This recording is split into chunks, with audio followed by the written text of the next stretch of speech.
சிறகடிக்க ஆசை சீரியலில் நாளைக்கு என்ன நடக்க போகுது அப்படிங்கிறத பார்க்கலாம். இப்போ ஒரு வழியாக தாலி பிரித்து கோக்கிற ஃபங்க்ஷன் வரப்போகுதுங்க. ஸோ இந்த ஃபங்க்ஷனில் ஒரு மிகப்பெரிய பிரச்சனையை உருவாக்கணும் அப்படின்னு சொல்லிட்டு ஸ்ருதியோட அம்மா மிகப்பெரிய பிளானே போட்டு வச்சுருக்கிறாங்க.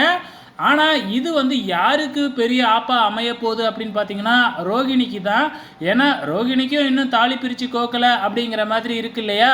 அதனால் நம்ம விஜயா வந்து பார்த்தீங்கன்னா உங்கள் அப்பாவை உடனே வர சொல்லு, உங்கள் அப்பாவை வர வச்சு உனக்கும் தாலி பிரித்து கோக்கணும். என்ன உங்கள் அப்பா எப்பயுமே வரவே மாட்டேங்கிறாரு, உங்கள் அப்பா கிட்ட நான் பேசினது கூட இல்லை அப்படிங்கிற மாதிரி விஜயா வந்து ரொம்பவுமே ஸ்ட்ரிக்டாக இப்போ பேச ஆரம்பிச்சிட்டாங்க. ரோகிணியால் எதுவுமே செய்ய முடியல. இப்போ ரோகிணி தன்னோட உண்மையான அம்மா கிட்ட இந்த விஷயத்த சொன்ன உடனே அவங்க அம்மாவும் வந்து பார்த்திங்கன்னா ஊரில் இருந்து காசை எடுத்துக்கிட்டு வந்து ரோகிணிக்கு பியூட்டி பார்லரில் வச்சு கொடுக்குறாங்க.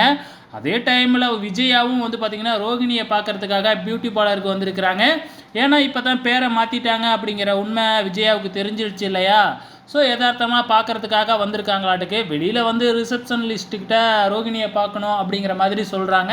உடனே அவங்களும் போயிட்டு ரோகிணிக்கிட்ட இந்த மாதிரி உங்கள் அத்தை வந்திருக்காங்க அப்படின்னு சொன்ன உடனே ரோகிணிக்கு தூக்கி வாரி போட்டுருச்சு. ஏன்னா ரோகிணியோட உண்மையான அம்மா வந்து பார்த்திங்கன்னா அங்கே இருக்காங்க இல்லையா.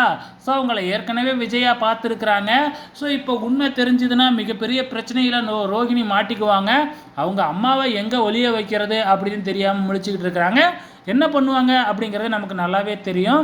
கண்டிப்பாக அவங்க அம்மாவை உட்கார வச்சு அவங்க முகத்தில் ஏதாச்சும் பேசியல் பண்ணுறேன், அதை பண்ணுறேன், இதை பண்ணுறேன்னு ஏதாச்சும் இதை பூச்சி விட்டுட்டு அதுக்கப்புறம் ரோகிணி அவங்க அத்தையை வர வச்சு விஜயா கிட்ட பேச போகிறாங்க. இதுதான் நடக்க போது, வெயிட் பண்ணி பாருங்கள்.